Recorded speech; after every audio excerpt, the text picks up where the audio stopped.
والصلاة والسلام على أشرف الأنبياء والمرسلين سيدنا نبينا بالقاسم محمد اللهم صل محمد وآل محمد وأهل بيته الطيبين الطاهرين المعصومين المظلومين أما بعد فقد قال الله تبارك وتعالى في كتابه المبين وفرقان الحميد بسم الله الرحمن الرحيم إنما يريد الله ليطهر ويشرح أهل البيت ويطهرهم تطهيرا اللهم صل یعنی محترم مجلس اعضاء ہے ذکر عالم محمد ہے خدا آپ سب کو سلامت رکھے خدا آپ سب کو آباد رکھے خدا کوئی غم نہ دے سوائے غم شبیر کی اجازت ہے نوکری شروع کی جائے توجہات ہیں آپ صاحبان اجازت ہے سب ساتھ چلیں گے حسن بھائی اجازت ہے مولا سلامت رکھے اور توجہات چاہوں آپ صاحبان کی سلوات پڑھ لیجیے مل کے عالم اللهم صل محمد وآل محمد دیکھیے ماشاءاللہ سے ربیع الاول کا مہینے کا آغاز ہو چکا اور بڑا اچھا نورانی مہینہ ہے اور سرکار سے منسوب ہے یہ مہینہ اور ہمیں بڑا اچھا لگتا ہے کہ جب عالم اسلام میں حسین کے نانا کا ذکر ہو اس لیے کہ ہم تو چاہتے یہی ہیں کہ گلی گلی کوچے کوچے محلے محلے علاقے میں حسنین کے نانا کا ذکر ہو مگر میرا ایک سوال ہے غازی مجلس سے غازی کا عالم ابو الفضل کا سامنے موجود ہے عالم اسلام سے ہاتھ جوڑ کے دستہ بدستہ گزارش یہ ہے ان کی خدمت کہ دیکھیے بات یہ ہے کہ ربیع الاول کے مہینے میں ہوا کیا تھا سب یہ کہیں گے کہ آمد سرکار ہے حضور کی آمد ہے اس مہینے میں اچھا سرکار آئے ہیں اب کون سی تاریخ کو آئے ہیں ماشاءاللہ آپ ریکارڈ کر رہے ہیں تو ہمارے جو اہل سنت برادران ہیں وہ یہ کہیں گے کہ 12 ربیع الاول آمد سرکار ہے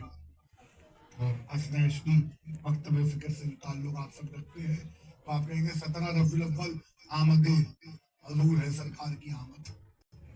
مسئلہ یہ نہیں ہے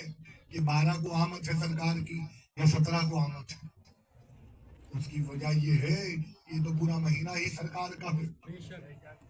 ربیع الاول کا پورا مہینہ ہی زہرا کے بابا سے منسوب ہے جناب سیدہ طاہرہ کے بابا سے منسوب ہے اب مسئلہ یہ ہے کہ برادران کا عقیدہ یہ ہے کہ 12 ربیع الاول آپ کا ایمان یہ ہے کہ 17 کو ہے آپ 17 مانے تو بھی ہماری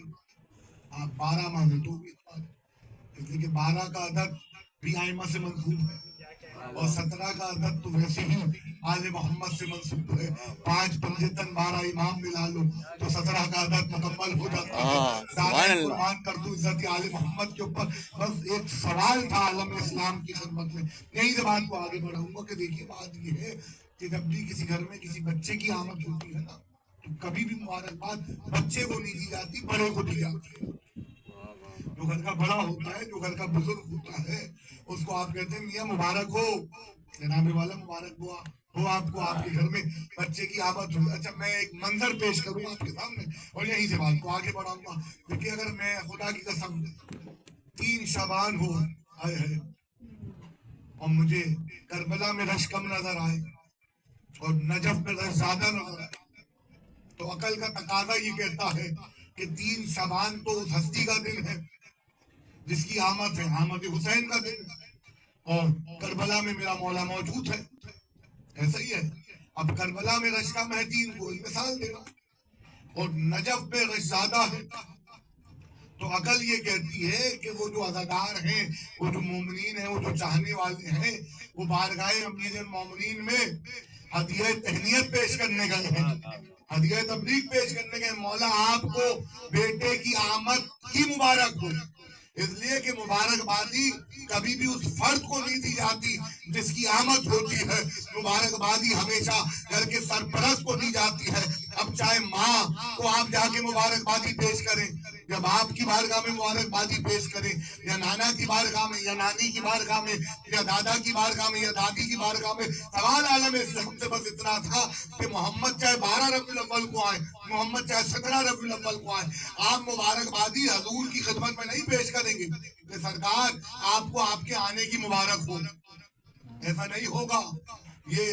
عقل کے فلسفے سے ہٹ کے بات ہو جائے گی۔ جو بچہ ابھی دنیا میں آیا ہے اس کو آپ مبارکباد نہیں دیں گے، بلکہ گھر کے کسی بڑے کو مبارکبادی دی جائے گی۔ اب کس بڑے کو دیں گے؟ اس لیے کہ باپ تو دنیا میں آنے سے پہلے رخصت ہو گیا دنیا سے، اور ماں دنیا میں آمد کے کچھ عرصے بعد دنیا سے چلی گئی۔ تو اب محمد کے آمد کی مبارکباد میں کس کو دوں؟ جب نہ ماں رہی نہ باپ رہا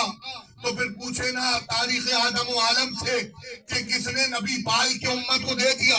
کس نے پروان چڑھایا، کس نے پال پوس کے بڑا کرا؟ تو اللہ کہتے ہیں کیا ہم نے تمہیں یتیم پا کے نہیں پالا؟ تو یتیم کو اللہ نے پالا۔ تو پروردگار اگر تو نے آمنہ کے چاند کو، عبداللہ کے یتیم کو پالا تو پالنے کے لیے تو وجود کا ہونا ضروری ہے۔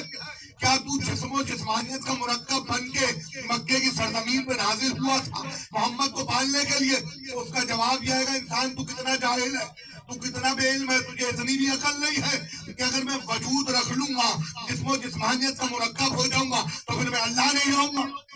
پھر میرا وجود کسی قابل نہیں رہے گا۔ اس لیے کہ جو جسم و جسمانیت کا مرکب بن جائے وہ اللہ نہیں ہو سکتا۔ تو اللہ تو واجب الوجود ہے، وہ ایسا وجود ہے کہ وجود رکھ کے بھی وجود نہیں رکھتا۔ جسم و جسمانیت کا مرکب نہیں ہے تو پھر ڈھونڈے نہ عالم زمانہ وہ وجود کون سا ہے جس نے پال کے امت کو نبی دیا ہے۔ صلوات پڑھیے نا ان کے۔ اللہم صلی اللہ